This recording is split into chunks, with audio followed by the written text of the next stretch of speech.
अध्याय 5 कर्मयोग कृष्ण भावना भावित कर्म।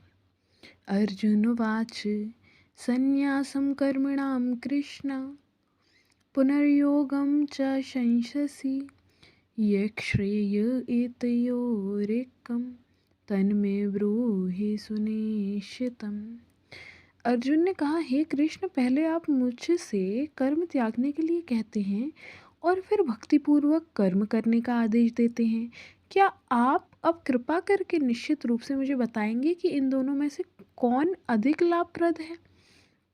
तो भगवत गीता के इस पंचम अध्याय में भगवान बताते हैं कि भक्ति पूर्वक किया गया कर्म शुष्क चिंतन से श्रेष्ठ है।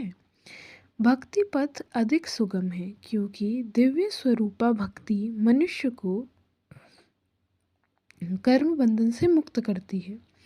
द्वितीय अध्याय में आत्मा तथा उसके शरीर बंधन का सामान्य ज्ञान बतलाया गया। उसी में बुद्धि योग अर्थात भक्ति द्वारा इन भौतिक बंधन से निकलने का भी वर्णन हुआ है।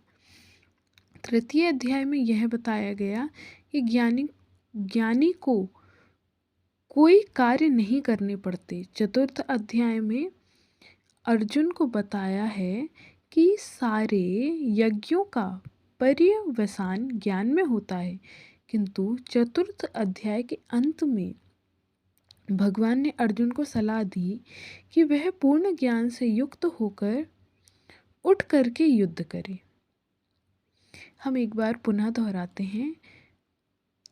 भक्ति पथ अधिक सुगम है क्योंकि दिव्य स्वरूपा भक्ति मनुष्य को कर्म बंधन से मुक्त करती है।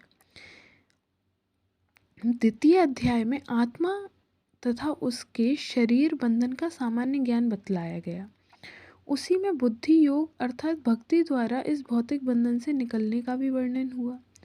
तृतीय अध्याय में यह बताया गया कि ज्ञानी को कोई कार्य नहीं करने पड़ते। चतुर्थ अध्याय में भगवान ने अर्जुन को बताया कि सारे यज्ञों का पर्यवसान ज्ञान में होता है, किंतु चतुर्थ अध्याय के अंत में भगवान ने अर्जुन को सलाह दी कि वह पूर्ण ज्ञान से युक्त होकर उठ करके युद्ध करे। अतः इस प्रकार एक ही साथ भक्ति में कर्म तथा ज्ञान युक्त अकर्म की महत्ता पर बल देते हुए कृष्ण ने अर्जुन के संकल्प को भ्रमित कर दिया है।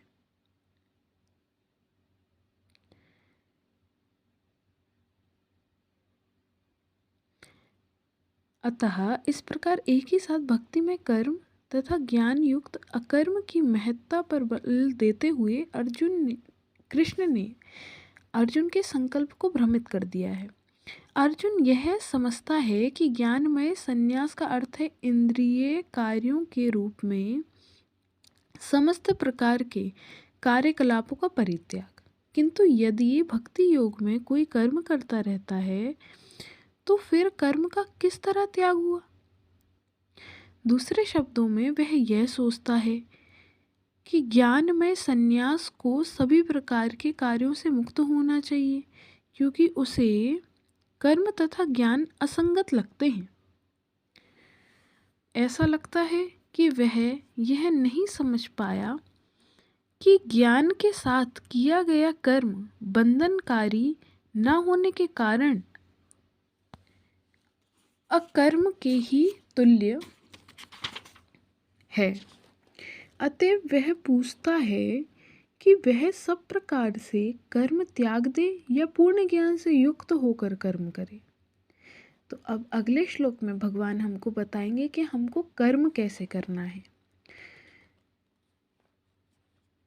बोलो श्री राधा वल्लभ लाल की जय। श्री हरिवंश।